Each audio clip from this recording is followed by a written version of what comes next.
Okay, well, welcome everyone to a Sunday afternoon of absolute epic racing here over at the MSA sanctioned Porsche Cup Championship. The boys will be racing for a cup to be crowned the cup champion, and we are looking forward to this as round one takes us to Laguna, Seca.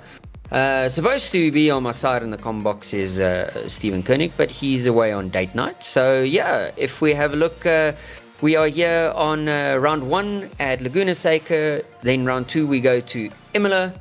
Round three will be at Bathurst. So lots of death will take place. Round four we're at Nürburgring, and then as always we end off the championship over in South Africa at everyone's not so favorite track that they love to hate, as always, Kyalami. Welcome to Panda and Jazz there on the stream. Yeah, boys, we are very close to going live for the qualifying session. Just waiting for the server to tick over. As always, you will have me as your commentator for this race, so that's going to suck as always, because, you know, if I don't have a beer in my hand, I'm driving into walls. So here we go. Here's quite a funny picture of me up for those who don't know what I look like when I'm not normally upside down or inside a wall or next to the wall or having tequila in my hand. So yeah, let's look forward to this race. Welcome there, Xavier. Yeah, we have got Laguna up. I think the highlight for Laguna, as always, is the lovely corkscrew. Then we've got those, as they call them, the rainy curves, and then probably the best overtaking opportunity, the Andretti hairpin. Yeah, if we don't see a lot of crashing, I would be surprised. It is a Porsche Cup car that does not have lots of aids. None of those GT3 spoiled brats things where you got TC, ABS, stability control, you know, hacks, all those lovely things. This is a brute force power upside down Beetle with an engine that sits in the back that should be in the front. You know, all kinds of weird things like that. So yeah, looking forward to commentating on the boys here at a very cloudy, sunny type situation at Laguna Seca. It will be quite a hot race. Not too hot, but reasonably hot. So yeah, I'm looking forward to that. If I see, it does say that it is 23 degrees track temp and 17 degrees air temp. So yeah, I am excited for this one. I think, have we mentioned it? No, I have not. So as always, this is a sanctioned event by Motorsport South Africa, so thanks to them. The boys will be racing to be crowned the first inaugural Cup champion for Porsche Cups. And then, of course, to go with that, we also have a giveaway prize, which will only be given away at the end of the year, which would be a very nice rig from our absolutely fantastic partner and sponsors over at Simulator Cave. They will be giving away a sim rig to the value of 16,000 Rand. So how it will work is you have to, number one, be entered. Number two, you have to race. Number three, you have to finish. Number four, finish well. And number five, if you're the champion, you get more entries into the actual draw.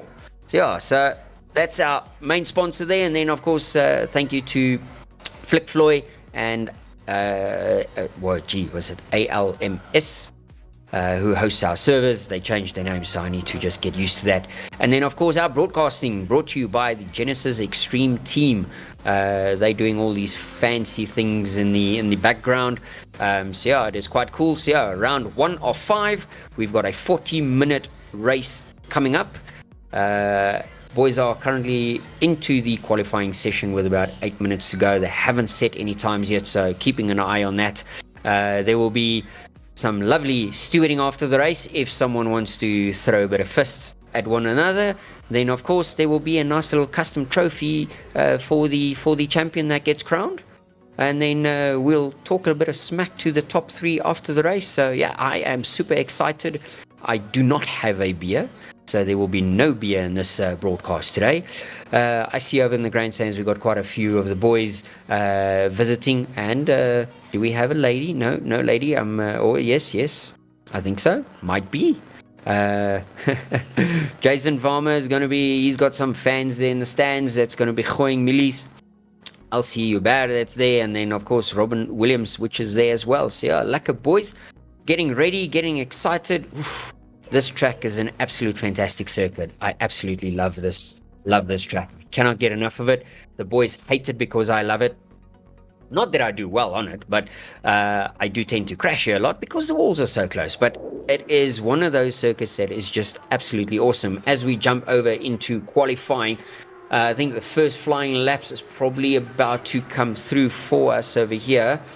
So Farmer sets the first lap, which was not that fantastic, which is 1.7 seconds off of Klaassen. So Klaassen currently putting that first lap down. This oak's been practicing like non-stops. Whenever I've been hearing, he has been in the practice server doing laps. He's probably done like 6,000 laps.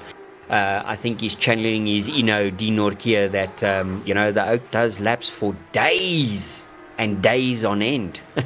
Klaassen going to give me a tongue-in-cheek for that one. So yeah, Klaassen's on pole.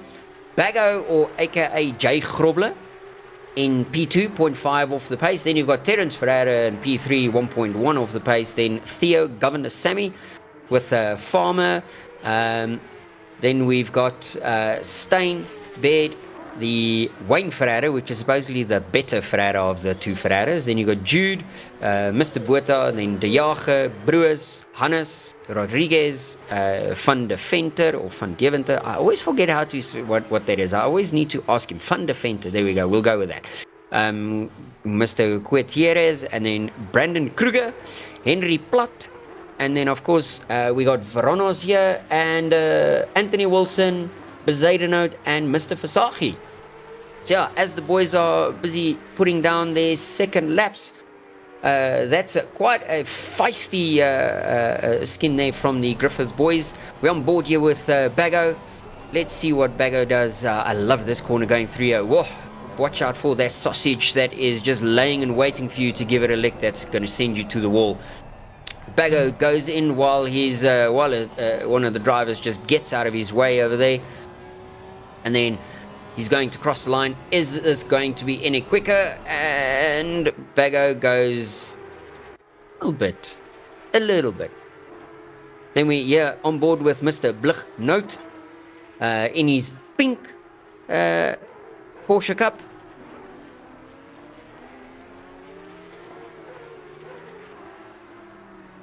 Just my daughter getting very excited because Dad's getting excited for the racing here. Fantastic. She enjoys the racing just as much as I do. Hopefully she just does not love the walls as much. So if we have a look, oh boy, Jude laying down the gauntlet, going faster than Klaassen's. Now, for those that don't know, Mr. Nouvel in his pink-themed LNR car, so of course it's my boy. It's from the LNR stable. He broke his wheel just before the Africa Cup, and one of the teammates, Mr. Strydom, decided to gift him his T300 there. So Jude driving on some new equipment and seems to be paying off because boys going quick and quick. On board here with Jude. Ooh, Jude, Dad's getting it all crossed up. Let's see how that goes. I love this sweeping left-hander that's coming up. Just be brave, hook it, run it wide, and then basically this is the part where I start praying because it's either going to lock up or death is upon the door. Start building your daughter a rig. Absolutely not. There we got a car on the wall. There's another car on the gravel. Oh, this is fantastic. Jude running wide. Jude on the grass. Jude almost doing a pole. That is just fantastic. These machines, they've got a bit of traction control, but ABS is for sissies. You know, if you've got ABS, you should not be racing a Porsche Cup car. This thing is as wild can be. It is almost as wild as original tequila the very next day. So yeah, as we look at the times here, Jude pulls to the side. Blichner pulls to the side. We've got Theo busy doing laps in his all blacked out Porsche Cup car there. That looks quite interesting with the yellow stripe up the middle. He's sitting in P14, and I mean, he needs to find, if he finds about 1/10, he'll move up to 13th. If he finds 3/10, he'll move up to 12th. So, you know, he's got a bit to play for over there. If we have a look, Bago also moves past Klaassen's and is, those times are so close, 0.1274, Well, okay, not Bago, for Kruger. Brandon Kruger is in P2, 0.127 off of Jude. Then you've got Claessens at 0.147. Then you've got Bago sitting in P4, 0.6 off. Blichner 0.7. Rodriguez in P6, that is 0.8 off. Still on board here with Theo, and Theo does jump to P12s. Look at me, bless him as a commentator. That is absolutely fantastic. Brandon's car looking quite interesting with the green and the, shall we call that grey? Is that like a gunmetal grey color? Looks interesting, but it looks very nice when he's got gravel that's been added to it. Will he be taking P1 over here? Let's have a look and see what he is doing. And let's see. No. Yeah, he does. Kruger jumps to pole position and puts in a 24.5. Wow. That seems to be a bit of smoke that he's just lit there.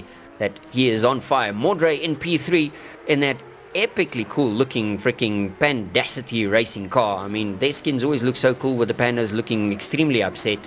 I genuinely imagine that's how the drivers look every time they get in those cars. They look so freaking upset. Claessen's putting it into P2, 0.092 off of Kruger. Here comes Terrence in his, as far as I understand, they AI generated the skin for this Porsche Cup car. So it is a little bit wild, something a bit different. There's some retro old school lines to it. Almost looks like a Datsun from way back when. Terrence is currently sitting in P11. Back on board with Brandon going through. Ooh, corkscrew. Does he hold it together? That looks so smooth and so together.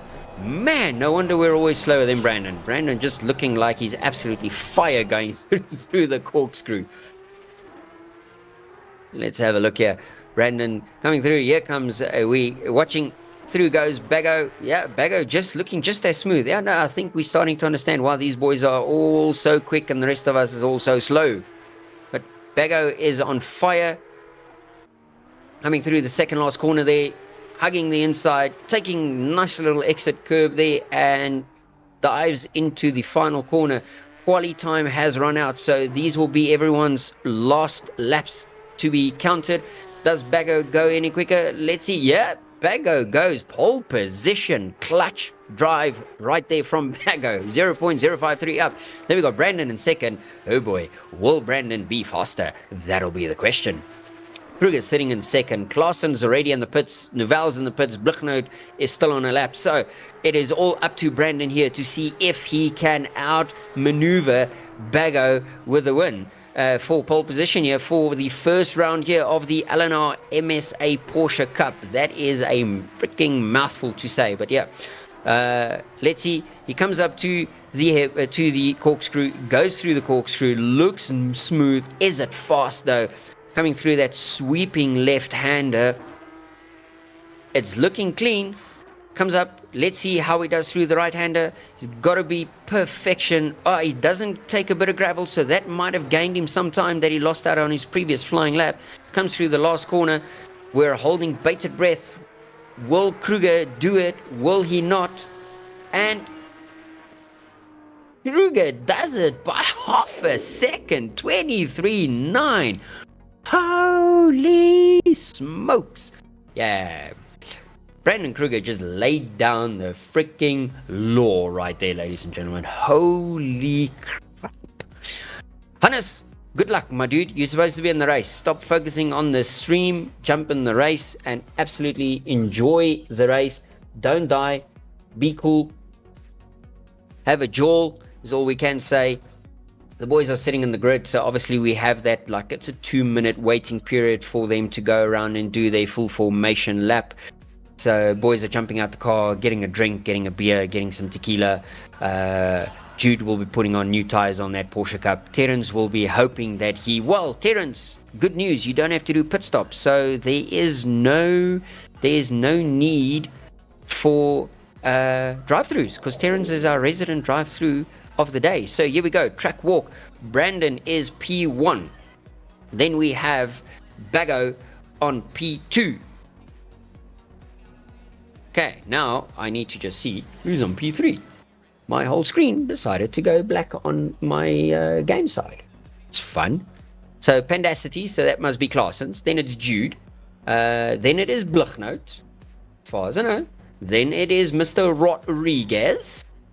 Then we go up to Farmer. And that thing looks fire. That Griffith, that just absolutely looks freaking fire. Then we've got Henry Platt, that is in P8. Then we've got Daniel Butter in P9. We got Hannes, who was just here in the stream, P10.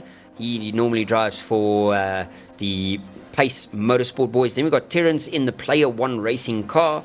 Then we've got Theo Governor Sammy in P12. We've got Ulrich in the purple Griffith car. Then we've got Wayne Ferreira, the faster Ferreira of the Ferreira boys. Then we have got Oratile in P16. We got Mr. Stein in P16. And we got Mr. Bird 17, Mr. Varonos 18, and Johan van der Venter in P19, Mr. Brewers P20. That car actually looks freaking cool. Then we've got Anthony Wilson in P21. We're followed by Mr. Gutierrez and Mr. Fasahi. And then we got a Mr. Bezaidenhout sitting in the pits, who either seemingly didn't press drive or had something on the game that went astray. Boys are busy doing their warm up of the brakes, warming up of the tires. Possibly need to warm up some of the drivers. Hopefully they warmed up their overtaking skills, because this race is going to be all about who can overtake, who can keep the tires lasting the full 40 minutes, and of course, who will not get track cuts and survive. Survival here will be what is needed. I'm seeing that Oratila has got a stop-go 10. Why would you have a stop-go 10? That is quite something. Must have taken a shortcut, or something must have happened for him to get a penalty. That is quite strange. Well, the boys are busy swerving, heating up those tires.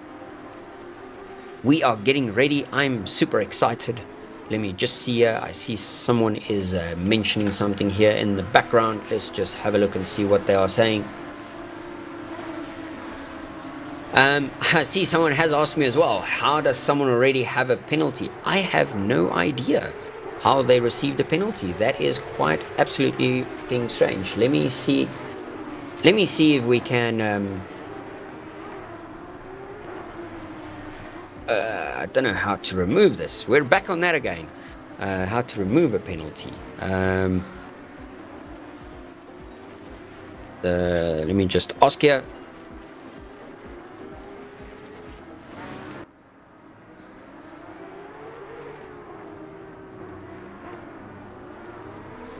Man, this is so weird.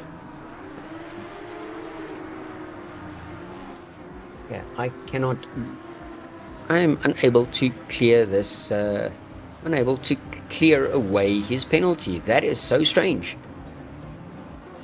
Zero traction. Let's go, boys. Coming up to the final corner, where the boys are now lining up, doubling up, side by side.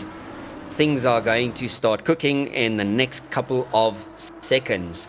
I am nervous. I'm excited.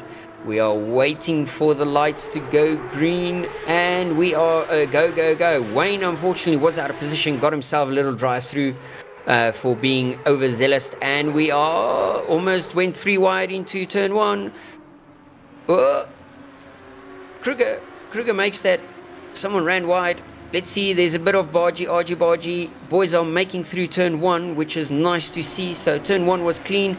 Turn 2, Blichnout is on the grass.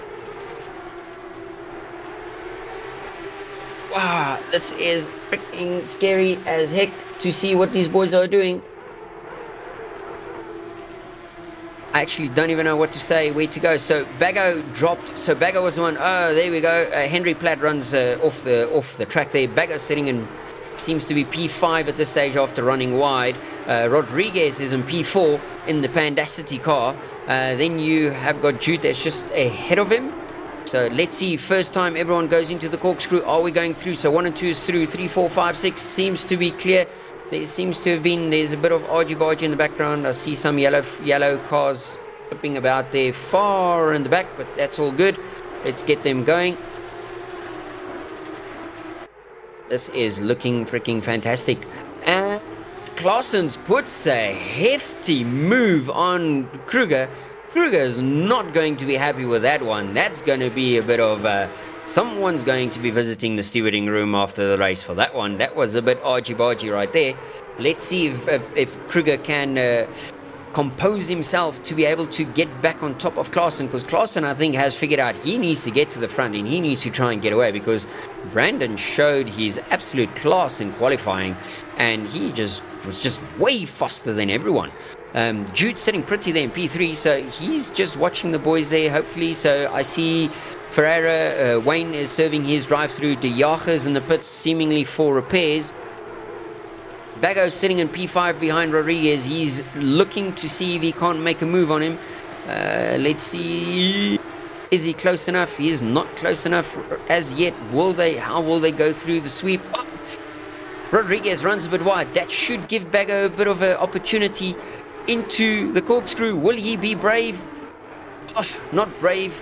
Senseless. We're going to call that. He has made a sensible decision there. He had all the sense in the world to not do a dive. Absolutely fantastic from Bago. No excuses from Bago today. That's what we like to see. Bago's going to kick me for that one. Wayne Ferreira gets a stop-go 30. He obviously went flying into the pit lane. Whoops. For him. Right, if we have a look here, so the fight is on here. Rodriguez again running a little bit wide. And we've got a replay to see the chaos that unfolded. What happened here? So Anthony goes in the grass, has a little fun little spin there, and there was 2 spins, seemingly, and then the boys are doing extra spins. That's just spinning in sympathy is what I call that. Bago's in P4. Who's gone? Someone's gone. Bago's past Rodriguez, so no one's gone. He's just put a move on Rodriguez and gotten through. So Claudio drops to P5, Bago's in P4. And now he sets off to Jude. And Jude is trying to catch up with Kruger and with Claessen. Claessen seems to, he's pulled a slight gap, so 0.7 of a gap there's right there in the front. So yeah, the boys have got a bit of a gap over Bago. They've got about 2.5 seconds that they need to get over Bago. If we had, Bago puts a nice dive on Rodrigo. The door was wide open. Bago said, thank you very much. I'll take that any day, every day, all weekend long. Bago takes it and is seemingly much quicker than Claudio because he's just pulling away. Brandon seems to be getting way closer. He is now only 0.4 behind Claessen at this stage. He must be boiling after the little running slap that he got there from Claessen on the previous lap. Jude is about a second off of them. I don't know if he's going to have the pace to run with them. We'll have to wait and see. But if these two boys fight, that might just bring Jude back into it. And Kruger just makes so much time on the brakes into turn 1. Holy smokes. Claessen not defensive as of yet. Just gives a sniff to that inside bollard. Let's see. This is always hold your breath kind of lines. Brandon's running wide. That's gonna give Claessen a bit of a breathing space on that one.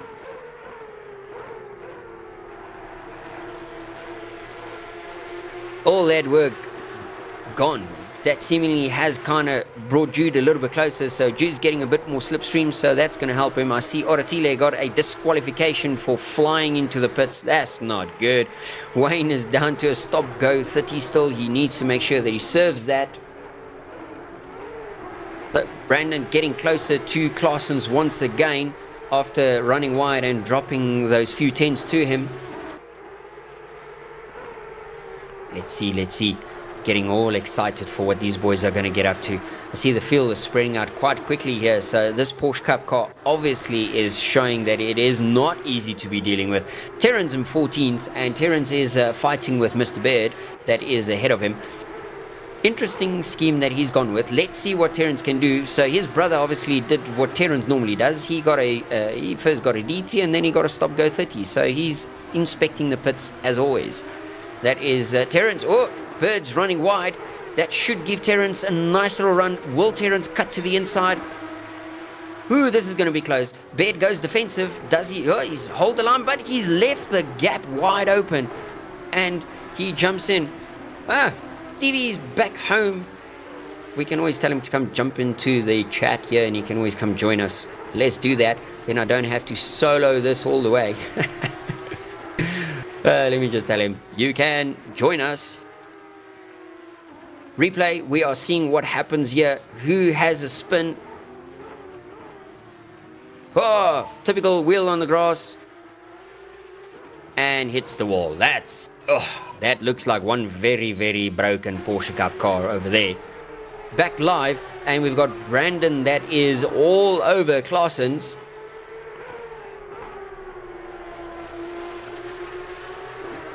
So Brandon all over Klaassen.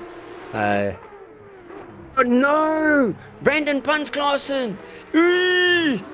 Klaassen, did he save it from hitting the wall? That is, oi oi oi. Boys, that is not the way to go racing. That obviously is, that's Brandon's win down the tube. Absolutely down the tube, because that is going to be looked at most definitely. Ouch.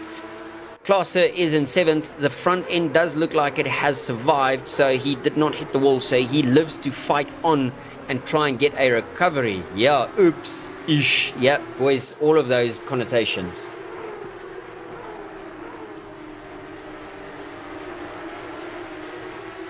We're just dealing here with the mini-me.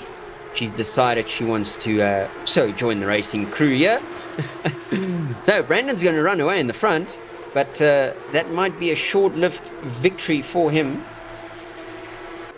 Just want to make sure. There we go. How's that?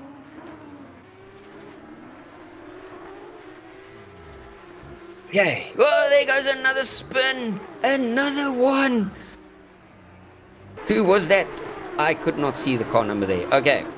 Back to the action. And we've got Blichnoot. We've got Farmer. We've got Claessen's. Claessen's going to be freaking boiling. Oh, Farmer gets a little bit of a tank slapper going there with Klaassen behind him. And then with them, who do we have? Then we got Buerta that's just behind them.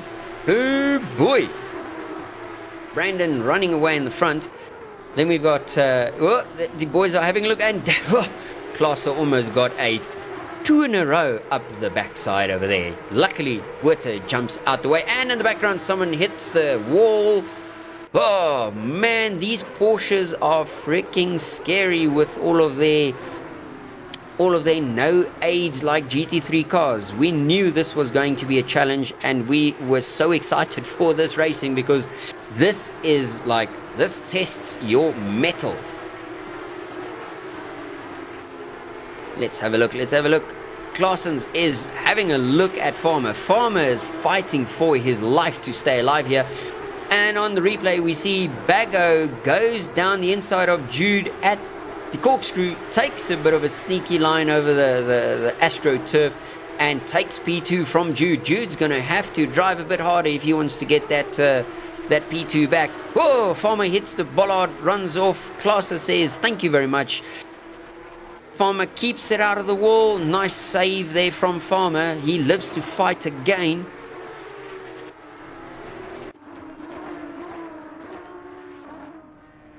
Where we at? We here with P15. So Richard Bird. Bird? Is it Bird or Beard? I don't know. Must be Bird. Bird. Tweety Bird. There we go. Richard Bird sitting in P15, fighting with is he lapping someone, or is that Mr. Brewers? Can that be Mr. Brewers? I don't think that is Mr. Brewer. Oh no, it is Mr. Van der Venter that is ahead of him, half a second. Oh boy.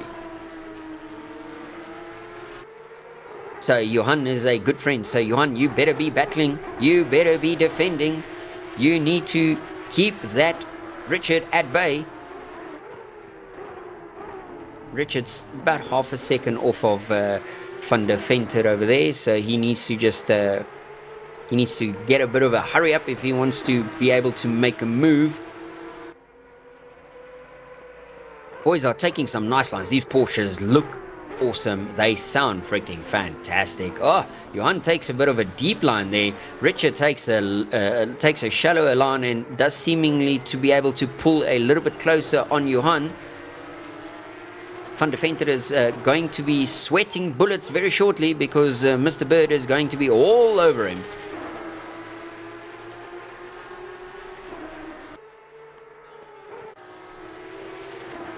we're here with Bago. Bago is pulling 1.5 seconds away from Jude. He is 4 seconds away from Brandon. So Bago is being clever at this stage. So in theory, this is probably going to be your P1 and P2 fighting over here if an incident is logged against Kruger for the seemingly mistakenly oopsie that he made with running, slapping poor Klaassen out of the way. So yeah, Bago is not taking any chances. He is putting his foot down and he is seemingly going for this to try and catch Brandon and to just overtake Kruger on track. Then there is no question who won the race. So will Bago be able to catch him with 28 minutes left in this 40-minute race? So we're almost at halfway, and who knows what these cars will be doing at the halfway mark. And oh boy, we have Mr. Koenig that has joined after his lovely date with his better half. Welcome to the show, Stevie. Thank you very much. Absolutely fantastic to be here, but even more fantastic to see the incredible action at Laguna Seca with the Porsche Cup cars, something that's not often driven by our ACC drivers. Yeah, no, absolutely. This is the question is, Stevie, can you see what I'm seeing? I'm just getting my monitor up and going and then carrying on, but been keeping an eye on the actions. A couple of off tracks going and landing up with a few problems, drive-throughs being a bit of an issue, but still some fantastic passing. What I've got to say, very interested. Mordre Klaassen has driven the Porsche Cup as a trainer car for quite some time, and unfortunately there's little errors starting to make more and more in his parts. So trying a little bit too hard there, maybe tires starting to drop off. And he and Blichno just seemingly killed each other. Oh, that is fantastic. These boys are Mordre is having a race to forget at this point. Yeah, that's not a fun one over there. Terrence is seemingly keeping himself out of trouble and is up to 9th.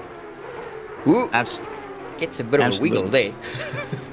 Absolutely great stuff. Remember, no traction control, no ABS, and you got to ensure light on the throttle just to carry some form of momentum at this point. But it's going to be a tough call for a lot of these drivers to push themselves that little bit more in the race. How can they get to the top is the question. And at the moment, Brandon Kruger leading out the pack. Something he's very familiar of, but for how long can he keep going, considering temperatures are starting to climb here at Laguna Seca, pressure starting to go in, and you've got things like Johan Bago Grobler, who is going to be breathing down his neck at any opportunity.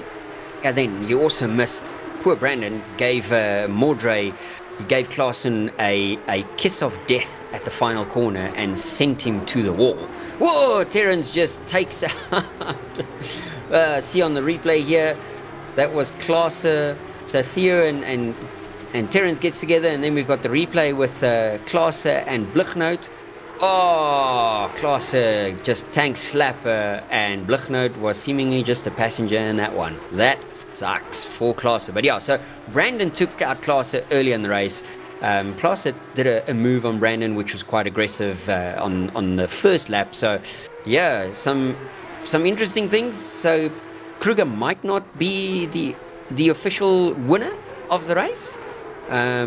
Yeah, so we'll have to see how that goes, how that turns out. It's going to be an interesting fight nonetheless. Brandon Kruger still trying to make his way through a bit of traffic on his way through to the corkscrew. It's going to be late on the brakes, but that is Lorenzo off into the dirt. Not going to be a happy camper on his race, so he's going to have to try and push that a little bit more in trying to play a little bit of catch-up. Hopefully no damage to the car, but I've got a funny feeling the nose just catching the wall as we take a look on the replay. Just going and skating across the wall. Unfortunately, will not be a happy camper. Lorenzo needing a fair amount of work to be done on his car. Yeah, no, I see as well. I see that looks like Anthony there with his car. That also not. Here we go. Here's the replay. Let's see how this unfolds. A touch on the dirt and a bit of a wallop towards the wall. Unfortunately, that is going to be some damage, and also these cars don't really have a lot to play with in aerodynamics, but any loss of it during the course of the race can throw you into a world of hurt. Yeah, no, absolutely. Well, yeah, so Terence thought he would have a quiet drive to finish off his race in P8, but Hannes seems to have decided he's going to tell him how to get this done. It's always going to be an interesting fight, but the question is, how are drivers going to cope with as the time starts to tick away? 23 minutes left of this race. Who has still got the endurance? Hannes still maintaining a fair amount of pressure, staying in that 9th position, doesn't want to drop out of the top 10, especially for early starts of the championship in the MSA Porsche Cup with Logistical Nightmare Racing. I mean, this is the debut running of it, and also you want to win big, maximizing your points, because who knows, that single point may be what you need to move up in the order and take the overall victory for the season. Yeah, no, absolutely. I mean, race 1, there's so much unknown that's been going on. Boys been crashing drive-throughs. We've had a stop-go 30. We've had a stop-go 10. So yeah, there's been some interesting things unfolding here through the race, and we're about at halfway distance. So yeah, I think things are going to start heating up here with, I see Richard, Mr. Bird, as he seemingly has company front and back. So here we have he's going for the overtake at the corkscrew. Oh boy. A bit of a brave moment, but you have to capitalize on the attacks and see where you're going to move forward. Any wrong direction, any push too far, are you going to land up in a world of hurt? Well, Bird at the moment feeling his bit of pressure from the attacking behind. And I see Ashley Wilson, unfortunately, stop-go 30 seconds, getting added on to his time. Going to be dropping down the order even worse than what he is at the moment. And that's just for exiting pit lane a little bit too quickly. Unfortunately, a bit too excited to get off that pit limiter. And there's some donuts in the background, Mr. Varanos. I think he forgot it was your birthday early in the week, and he's done what I've done. He's done a celebratory donut to say, well done, Stephen, and now he's carrying on with racing. You know, well-deserved sacrifice. Just running out of that top 10 and already going and falling away 9.2 seconds off the likes of Govinsamy. He's going to have to really work hard to try and claw everything back. But that has brought him a little bit into the clutches of Bird and Jan van Venter, who's going to be finding it out. And, oh, hang on, big dive inside from the number 4. And I think maybe the shock of seeing the car slow down and managing to make the corner. But, oh man, that was a very, very close call, and it could have ended in a very horrific way. Van der Sat for the GPX Racing Cup, going and fighting it out, trying to close up on Ferreira, who's opening up the distance. I mean, Terence Ferreira hasn't had the easiest of sim racing over the last couple of months. Breaking into the top 10 is a big win for him. And at the moment, he does not want to lose out to the likes of Van der Sat behind, who closes up under braking. The Player One Racing getting a mirror full of Van der Sat, who is constantly hounding him through every corner. Yeah, no, this is exciting. And I mean, it's quite nice to see Terence and them Player One Racing, their new team that they've launched. And they had the ski. Woo! Van der Sat's going for it. Up on the inside, late on the anchors. Can he make it work though? Nope, just not having the legs. But can he drag race all the way to the top? Going to be late on the brakes once again. Van der Sat's going to try for the inside line, backed out of it. Going to rather try and get the slingshot up towards Corkscrew, and Ferreira just finding that extra bit of pace has got enough to protect himself through the Corkscrew and down the bottom of the hill. Now this is 3 stories down the hill, an absolute nightmare. The steering lightens up underneath you, and you've got to try and carry as much momentum as possible, but you've got to give it up. Van der Sat is putting the pressure on Ferreira, who's just taking a deep breath, taking it in and running to the fringes of the circuit. That I held my breath through that whole section there, because wow, that was quite something to witness for 2 drivers. That's fantastic. And Blichnout is P7. They seem to be, are they catching up to Blichnout? That does look like the gap to Blichnout looked a little bit smaller. They can see him, so some motivation. That's it, but they still have to get and they have to try and get past one another. And we do see that Quaterius has served his penalty. He's back out on circuit, which is absolutely fantastic. See drivers going and making their way around the circuit. Wilson also just having a tough time out there going and sorting out his penalty. But still, 20 cars circulating around. Kruger out in first, Krobler in second place, Neville running in third, Rodriguez in fourth, and then you've got the likes of Buerta, Farmer, Bluchno, Terence Ferrer, and Van der Sat still running in that 8th and 9th, and Gavansani locking down that 10th position as they charge their way through. A beautiful on-board from the likes of Van der Sat's car, as you can see how much he makes up under braking and how smooth you've got to be on the controls. Got to say, these Porsche Cup cars, as much as everyone likes to give them a bit of slack for not having the ABS and traction control, it's really going and showing the top tier of these drivers as they fight it out for the honors of the Logistical Nightmare Racing Porsche Cup, and is scoring one of the big points here in sim racing in South Africa. Oh, no, absolutely, man. It's I thought this would be a fun series for the boys to race in, to see who does what. So yeah, it's great to see that it's come together like that. And then I see in the grandstands we got Dylan from Soccer here. How's it, Dylan? Dylan says hello, Stephen. And then Ruan Heineke has popped in as well. Ruan should be racing. I don't know what's his excuse for sitting at home on the couch watching the racing. So, you know, yeah, Ruan, get your bum in the car. Well, we've currently got Bond, who's dealing with Bruce right behind him, the 28, and would be trying to make up some ground. But Bird has been doing a phenomenal job keeping up the momentum, but at this point he is holding back, and that looks to be the number 5 car. Yeah, that seems to be Wayne. Yeah, that's Wayne Ferreira, Terence's foster brother, as I say. Well, at the moment, doing a really good job of just hanging on the back of our 13th position and just allowing him to tow him along, protecting his position, but also get him closer to the likes of Diaga a little bit up the road. So if he can continue doing this, this is going to be a big turn of events in the last 17 minutes of the race. And just by having that little bit of tow is definitely going to help out in the last little bit, considering a lot of these drivers have got their fuel calculations down to the absolute milliliter and less than what you get in a Coca-Cola. Yeah, no, it's good to see. I always hold my breath when these boys are so close together, because these cars are so unpredictable and they seem to be like to move around. So moving around under braking, they move around when you're just accelerating. Whoa, Wayne, I don't know, that was close from Wayne over there.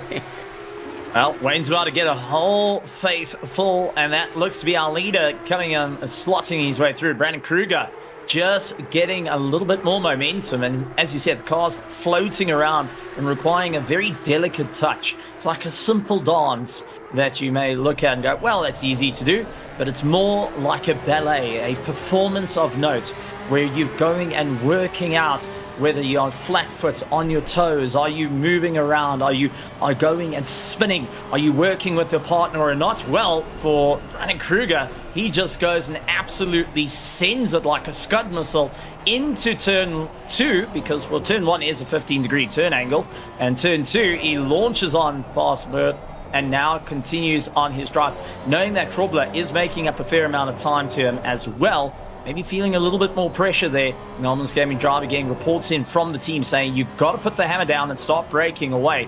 But I'm just taking a look. Van der Sat is starting to open up a bit of a gap with Gavansami running in 10th, but he's also losing a lot of time to Terence Ferrer, 8th and 9th, still having a good go. But it looks like it's starting to lengthen out. Then you've got Van der Venter, who is also making a bit of time on Veronis in the last little while. So we're starting to see little battles forming throughout the circuit as they all getting caught out with one another, having a monster of a concertina effect. And that this time we're about to see opportunists come out. You're going to hear that same of back in WWE, you would hear the Edge theme song come out, and you know that's the ultimate opportunist. I think we're going to see a couple of those drivers starting to come through towards the end of the race. Who's protected their tires the most around this circuit that is completely terrible for tire degradation, as Corteris going and trying to look on the inside, going for a pass, and unfortunately, two Porsches, one left, one right, and that is what happens when there's a miscommunication between the two. And Van der Sat utilizing the confusion and tried his luck on Ferreira. Well, Ferreira was looking left and right and not looking straight. Van der Sat took the opportunity to send it, And maybe Ferreira took a deep breath there, saying, okay, didn't expect that. Gotta get my head refocused. Yeah, that was, wow. So, two back markers in front of you fighting for position, and they go spinning one to the left, one to the right, and then you have Hannes going, well, while you're distracted, let me see if I can put my nose in here. Damn. You know, the art of magic is all about the misdirection. Well, if you go both ways, you miss completely everything around. The one person who didn't miss the opportunity was Van der Sar. I've got to say, that was brilliant in just biding his time. But unfortunately, I think that might have been the shot. He went and fired off the round. Unfortunately, Ferreira saw it coming, and he's going to have to work back at it again. Ferreira, at this point, knowing the games, will have a bit more of a better idea of how Van der Sar's going to work around this. Yeah, no, I also think that was his moment to shoot his shot, and he seems to have missed it with being maybe just a tad too cautious. Here we go, replay. Let's see how this was masterful to see these oaks. One goes sliding off on the outside, and the other one on the inside. That's some spinning in unison. I mean, that's absolute perfection right there.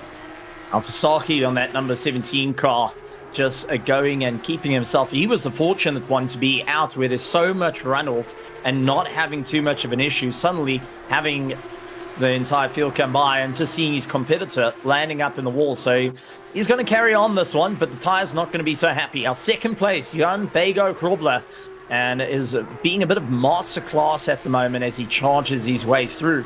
Know that he has been doing a bit of practice splitting between the likes of GT3 racing and iRacing, GT3 racing and ACC, and also now in the Porsche as he tries to balance so many different platters at this point to ensure that he comes up with the best meal. Yeah, no, Bago's, I think, definitely been a surprise, because when he entered, he said to me, let me come and try this nasty car. So for someone that doesn't seem to like the car much, he absolutely has flying. And you know, there's that misdirection again. No, don't mind me. I'm just here and suddenly putting in some blistering lap times. He is running second though. He's got a bit of work. Jude Neville trying to chase him down. But Hannes van der Sar now right onto the back of Ferreira, who runs out a little bit wide. Has van der Sar got anything left in the tank in the final 11 minutes to try and take that 8th place away, as that is Veronis getting sideways. He's now trying to rejoin and right in front of our number 5, and unfortunately going and holding him back a little bit, and also slots in between the two. So kind of going all over the show. Ferreira getting a little bit of a deep breath, and now Veronis going and trying to keep it all together. Suddenly he's having the inside with a whole lot of Porsche from the likes of Van der Venter, who's just trying to make up a position. Side by side they go, and Van der Venter gets the pass, done and dusted. Can he carry the momentum though? Veronis' tyres are going to be a bit more worn, but it looks like Venter has got enough drive to try and open up the gap just a little bit more. Late on the brakes though, as Johan Bego Krobler goes on the send and caught up a lot quicker than he planned. Yeah, no, that was... Oh, man, these boys are really knowing how to just get our hearts stomping on a Sunday afternoon. And just Johan van der Venter there, he's the winner of that whole break mod from Simulator Cave. So I need to check with him if he's actually received that and if he's installed it. For that whole haptic brake modification for him to be able to go faster, even though there's no ABS here, so probably won't be feeling any vibrations from those nice new modifications. No, when you do feel it, it means lockup, which is generally a feel you don't want to have. So if he's got it, put it on. It better not do anything, because the moment it does, and knows that you've kind of pushed the mark a little bit too far. Van der Sar is skating all over the show, but Ferreira looking a lot more loose coming out of the corkscrew as he tries to put the power on a bit early there. Both drivers moving left and right, those rears starting to get a little bit more of a handful. And I wonder, when is it all going to give? And drivers wearing them down. I mean, the track is extremely hot out there. The drivers are pushing extremely hard. They're trying to work their way through traffic, and that's an LNR car that spins back into pit lane. Both drivers not lifting off at all. That is the number 25 of Wilson. who lost it from the right hand all the way to the left hand. Beautifully done. Oh, as we do have someone off. As we go and take a look at Veronis, who's chasing down Fenta. Looks to go around the outside. Fenta's not going to back down from this fight. Veronis is going to do everything he can and just look for the inside line. It doesn't seem to work out. Goes out a bit wide, and now we'll get the momentum into turn one. Never mind the car snapping underneath him. Managing to catch it, but unfortunately, that has allowed Fenta to start opening up that gap. And with them fighting, they got Bird that's getting closer. Richard is now only 0.7 behind them. Well, the Chasing Beavers originally started out on console. They come over to PC, and now they're getting the Chasing Beavers have now got a bird problem as well. So kind of the whole mix of the animal kingdom here. But don't count out, Bird's also got a bit of pressure from behind. Might not be for position, but all it needs is one car just to go and lock up the anchors, go a little bit too fast into the corner, and suddenly Fenta will lose time, Veronis will lose time, Bird will lose time. Every single one of the drivers are going to have to be very, very cautious. And once again, goes back to that tap dancing and working with one another. This is the number 17 that we saw for Sahi down the corkscrew. Oh, just hit the sausage curb and bounced him across. Unfortunately, two wheels on the dirt didn't quite work out. Saves it at least to not run across the track and murder half his competitors as they were coming through there.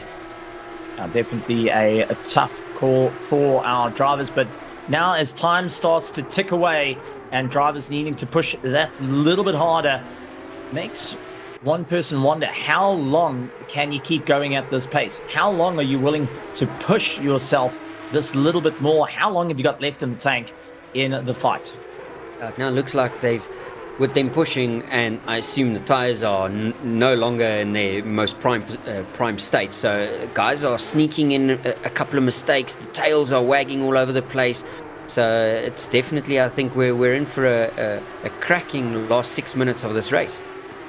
It's going to be an ultimate one, that's for certain, and won't be the last of the drivers actually racing this weekend. They're going to be doing quite a bit as they get themselves ready for the weekend and also doing a various amount of races. But Bird, feeling the pressure and getting a little bit walked across, he's having to just try and think what he needs to do as he gets chased down by the number 3 car of Stain, who's on the back of him. Now, Stain is currently last of the drivers, but he is still keeping up a good bit of pace. And unfortunately, it's going to start eating into the time for Wilson, who is currently in 19th.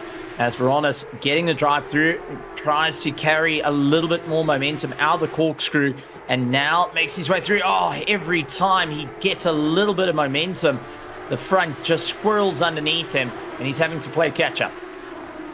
Yeah, just dipped into the gravel there, and just every time there's little touching gravel here, touching grass there, is just either going to kill you or just makes him that much slower. Stain going and losing the momentum, and that has allowed Bird to get into the fray and right onto the back of Veronis. Now it's all about consistency, a little bit of a tighter line this time around into turn 2 to try and get away from Bird, as we do see Stain giving a little bit of room further back as our front runners start to make their way through. And I wonder how much luck are they going to have with these 3, because I don't think Bird wants to lose any bit of time. Veronis doesn't want to lose any time, and Fenta surely doesn't want to come off the gas. Yeah, no, I think Jude's going to have his work cut out trying to get past these 3 in the next 5 minutes. He does have a 3-second gap to Rodriguez, but yeah, I think it's more the risk of getting past these boys than anything else. That's it, number 10 trying to make his way through, and now looking to eye out towards the corkscrew, and does. I don't think he was expecting it all too well. He lined himself just in case, but it wasn't quite what he wanted. He gets the pass done and dusted, and now has to try and get past Veronis, who we saw just slightly on the dirt. Jude is now needing to figure out what is he going to do, because these two are super close to one another. They're in a dogfight. They don't have to jump out the way. All they need to do is maintain their racing line and help with the pass. But where are you going to go when you got 2 Porsches taking up the circuit? And it's side by side. Johan got a very bad drive out of the final corner, so that's given Varonas the opportunity, and Jude's going to stick it up his inside. Oh, man. That probably is as clean as what you could expect. And Johan lets him through straight away as well. Well, I think he's just opened up an opportunity for Varonas, because Varonas comes back on the inside. Going to try and take a look. Couldn't quite get it. Fundaventa just closing the door right in front of him, and will continue to keep on the power. Yo, that was super close. I really thought that might be it for Johan over there. I thought Varonas is going to send him. Varonas loses it after everything. All the hard work, the pressure getting to him. He stops it just before he gets on track. Oh, man, bad luck.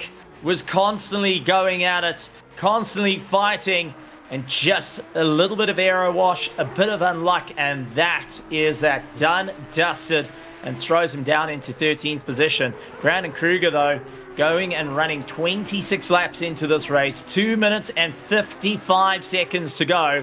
The Omnis Gaming Porsche going and looking to win big here, but Jan Bego-Krobler, 14 seconds behind, is making up small amount of ground, just not enough to make the monstrous impact he would like. Yeah, no, I think Brandon has shown his class here today in this car. He's just literally just driven away from everyone in the field. Well, you can't count it out. To me, it's a long season. Oh, as Jan going and landing up, flashing his lights. There was a bit of contact there. Unfortunately, I think there may be a naughty corner. That is the number 26 car of Corterius, who got tagged and now is pointing the wrong direction, trying to get himself going ahead of the bunch. As we do see Richard Bond onto the back of Fundaventa. He's looking to get by, no room to go, and he is slicing his way through, staying up against the back of him, trying to coach him on at this point, and he's also looking to get by. Fundaventa, defensive, middle of the circuit, and tries his luck. Bird tried the inside line, both managing to make it, and Stain puts it up on the inside, saying, you know what, I'm going to try and get by. Never mind, don't have the drive into the corkscrew, going to rather wait it out. And Richard at the moment is concentrating on Fundaventa, but I think he's also got to be a bit concerned as Stain is looking to try and get through. So here is the number 26. So loses his rear. He spun straight in front of Bago. I think Bago had a moment there. Oh, there was a bag of problems that was in front of it. Bird managing Johan. Bird has passed Johan. Only just, as it looks like Stain going and lifting off and gets really close to the wall there. Something went on with his car. But Richard now into 11th position. I don't think he's done yet, as Fundaventa, missing his brake marker by 3 yards back, now has to try and make up some ground, and we nearly saw the meeting of minds into turn 2. These oaks they're really taking away some of the years that's left on my life here with this driving. Now I know how you feel when I'm driving, Stephen. No wonder you look so old. Nah, it's all okay, don't worry. I know if I count to lap 12, it's all over. Fundaventa is now trying his luck. Even with 23 seconds to go, it's going to be a tough ask. But coming through to go onto his final lap is going to be Brandon Kruger. Jan Bego-Krobler has tried everything. He threw hammer and tongs, lost a bit of time to Jude Neville. And then you've got Rodriguez running in 4th, Buerta in 5th, Jason Farmer in 6th place. The Griffin Sim Racing team doing a phenomenal job. Blicknote in 7th, Ferreira in 8th as they fight their way through. And there is a Pandacity going and fighting it out. Is it Pandacity? Yeah, that's number 2 car. That is Mr. Ulrich the Hammer de Jager. Okay, and that's the Griffin Sim Racing, not the Pandacity. Do apologize. Can't get the confusion. I mean, one is literally an eagle and a lion fused together. It's like 2 awesome pieces put together, and I confuse it for a panda that likes to fall out of a tree. Well, I can't say that. Mordrake Claessens has really also put on such a stunning show. Unfortunately, having the impact did take him out of the race.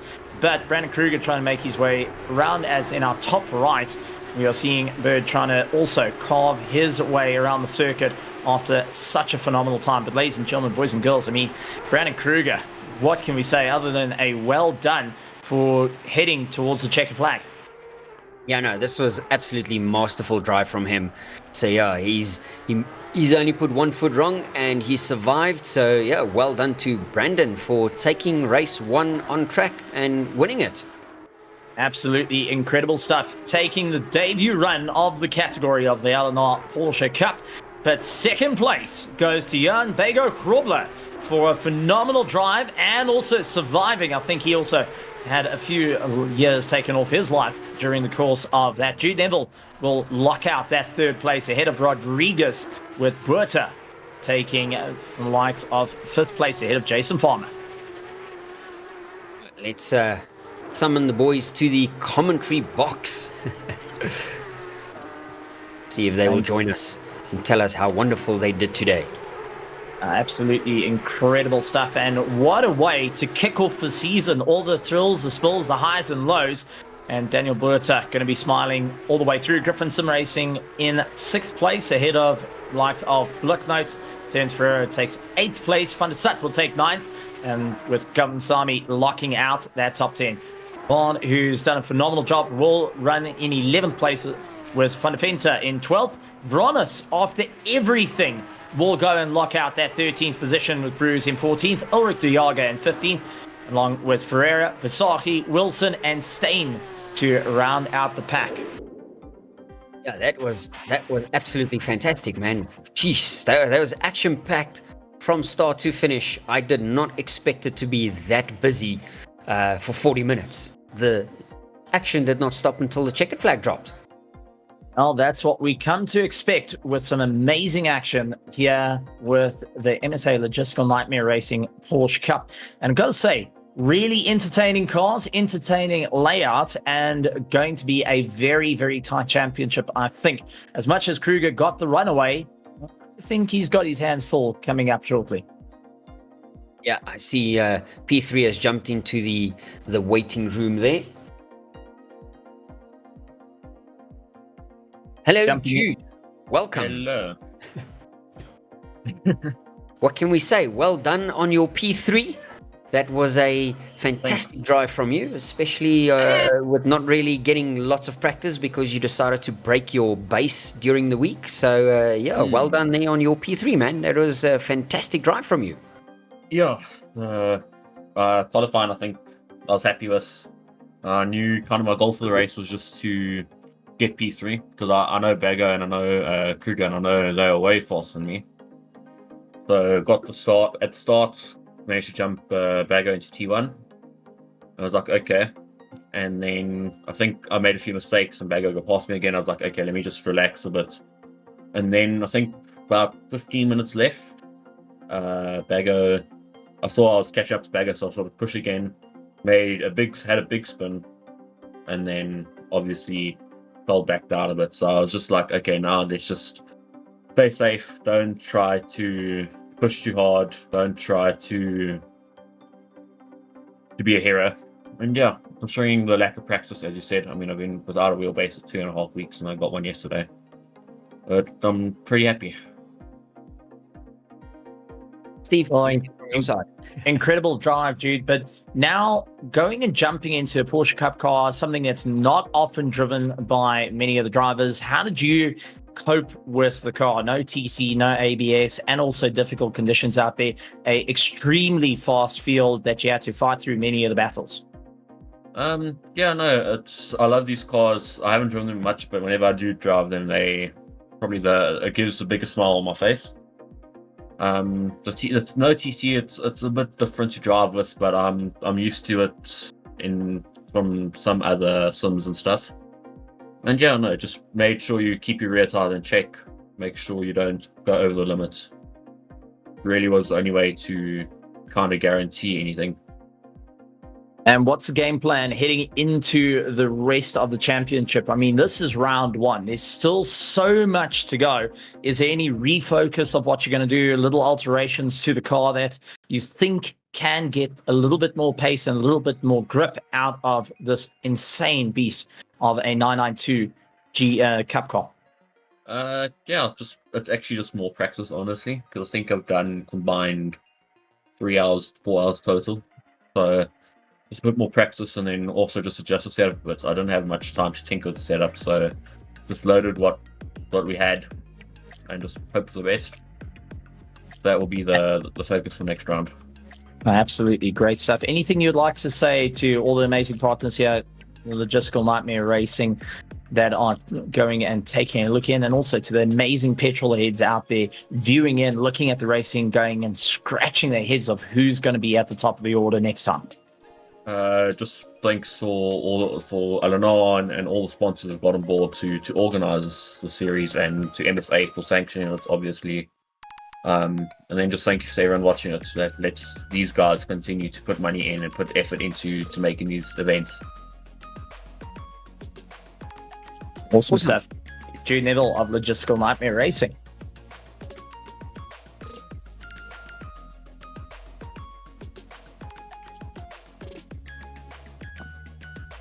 All right, and next up is our second place, Johan Bego Krobler, jumping into the box. And Bego Krobler, well done on quite a difficult race that had you counting your lives more than once during it. Yeah, thanks, Steven. It was interesting. The car was quite challenging, and then we also had quite a few challenging moments with some backmarkers. So, but good fun. I really enjoyed it. If you had to take out a key moment of the race, what would that be for you? I think the start caught me out a bit. I don't know. There was I don't know what Brandon did, but the positioning on the start was a bit odd. So I was first when the race started, but on the outside. And then from that position, it's kind of odd because he had the nose in right from the start, right until we had to tip it in. So it was kind of hard to defend that inside, and I got mugged by quite a few oaks going into turn one. So that was a bit unfortunate. And then after that, I knew sort of Brandon and Mondre would probably end up fighting, and I knew Jude would be quick. So for me, it was just trying to get onto the back of Jude as quickly as possible, and then just take it from there. But I think probably turning point for me was Jude was quite close, and I think he got some bad luck with back markers as well, which gave me like a 5 or 6 second gap, I think, and that just allowed me to sort of settle down and just get into a slow but steady rhythm. So Brandon drove away up front, but that's fine. Just consolidated and got second. Always a tough one out there. But taking a look at the championship, what's the game plan launching forward? Yeah, look, second for me on this track, I think, is a big bonus. It's not a track I historically go very well at, and looking at the calendar going forward, Imola, Bathurst are two tracks where I usually do quite well. So I think this is probably best case scenario for me at the moment. So from here on in, it's just pushing hard and hoping to get a few wins under the belt as well. Absolutely amazing stuff. Well, a competitor that knows you rather well, and you two have clashed heads more often than not. Paul, anything you'd like to say to Jan Bego Krobler, who made you hold your breath more than once? Yeah, Bego, stop taking years of my life that move into the corkscrew, man. Yeah, put you and me both, eh? You and me both. It wasn't completely planned, but yeah, everybody was pointing in the right direction when we got out of there. So I suppose that's all that matters. I know that was fantastic driving, man. It was awesome to watch, and you boys, you gave us some highlights there throughout the race. So yeah, well done, man. Well done on the P2. Awesome. Thank you so much.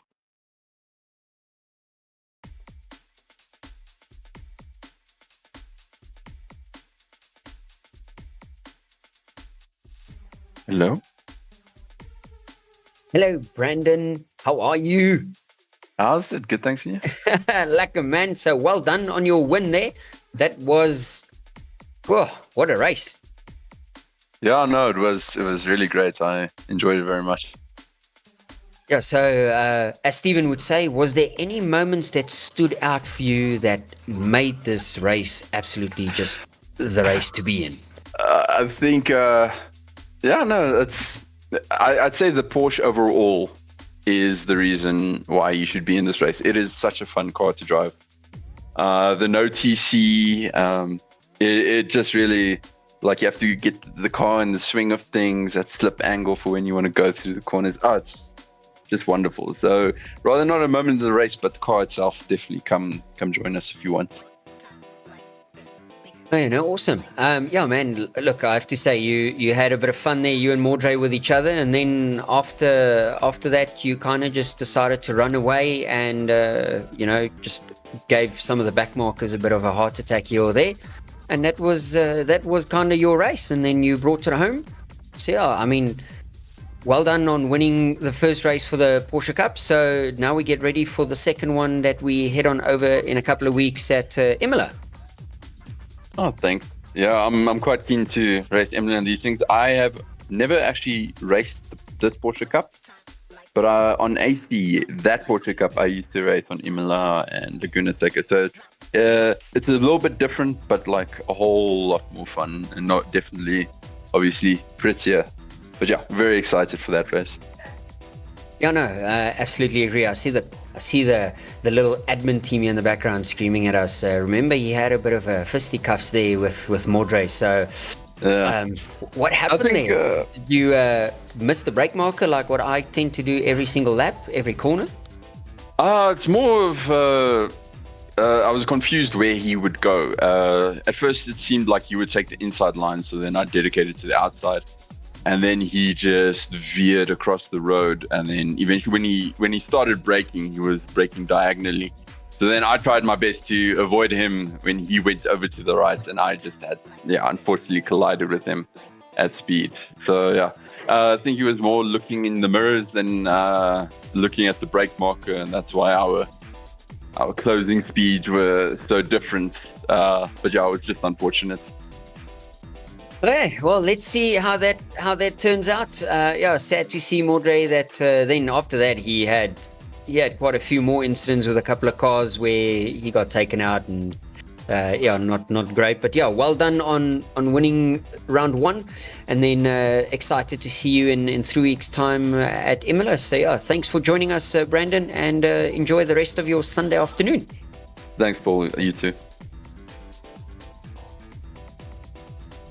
Brandon Kruger of the Omnis Gaming, I would say, absolutely great stuff. They've been putting a lot of work behind the scenes to try and get it all sorted and get their drivers up to scratch. But Paul, we say farewell to Laguna Seca for our round one of the Logistical Nightmare Racing Porsche Cup. Round two, we head over to Imola on the 13th of April. That has got a lot of drivers smiling ear to ear on a circuit that, well, tends to cause these cars to have a lot more fun sliding around, getting on the power, and also slipstreaming being a main factor down that main straight. Yeah, no, absolutely. I'm looking forward to round two. The weather should be locked in by tomorrow or Tuesday. Just depends on how the weather looks when I look at it tomorrow. Otherwise, we'll jump to Tuesday. But yeah, we'll see whether Imola will be a nice dry or a bit of a wet one. We got to have some wet racing somewhere, so yeah, we'll drop that weather for everyone, so they might not be too excited once we've had a sip of beer and we decide what weather we're giving them for Imola. But I think it's going to be fantastic. Imola is always just beautiful in the cup cars, so it was a no-brainer that we would be going there next. So yeah, I think cannot wait to see you boys in 3 weeks' time at Imola. And Stephen, thanks for joining me on the microphone. It was a fantastic, great surprise. Thank goodness I didn't have to solo that for 40 minutes. I would have been far inexperienced to deal with that. So yeah, absolutely thanks for that, man.